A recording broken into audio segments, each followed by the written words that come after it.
বৈধ জিনিসের প্রতি যত বেশি ঝোঁক দিতে চান, তত বেশি হারাম জিনিসের প্রতি আপনি চোখ ফিরিয়ে রাখবেন। মন চাবে না তা না, মন চাবে। আপনি একটু চেষ্টা করে দেখেন, আল্লাহ আপনাকে দিয়ে করাবে। আজকে থেকে সিদ্ধান্ত নেবেন, নিজের বউ বাদ দিয়ে আর 14 জন মহিলা বাদ দিয়ে। কয়জন?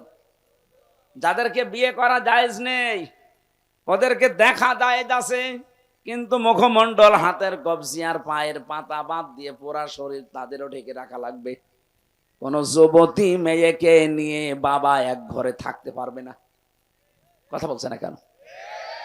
হযরতে আবু বকরের মেয়ে হযরতে আয়েশা সিদ্দিকা, নবীজির স্ত্রী, দুইজন মা বাবার মেয়ে বসে বসে কথা বলছিল।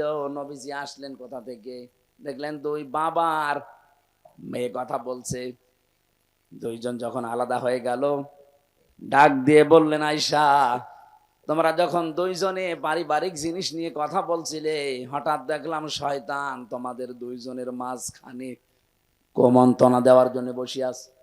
আপনি চিন্তা করতে পারেন, জান্নাতের একজন সাহাবী হযরতে আবু বকর, তার মেয়ে নবীজির স্ত্রী, আল্লাহ যার চরিত্রের গ্যারান্টি দিয়ে কোরআনে কারিমে সূরা নূরের ভেতরে আয়াত নাজিল করেছেন, তাও একটা দুইটা না। এইরকম মানের একজন মহিলা তার বাবার কাছে বসে আছে। বাবা আমাদের মতো বাবা না, জান্নাতি বাবা। জান্নাতের প্রতিটি দরজা আবু বকরকে ডাকবে।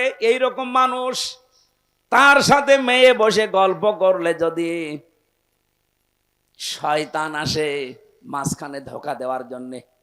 আমরা শালি দুলা ভাই এক জায়গায় সাংসারিক কথা বলি, কোনো শয়তান নেই। অবশ্য ঠিক, ও তো নিজেই শয়তান, শয়তান আর আশা লাগবে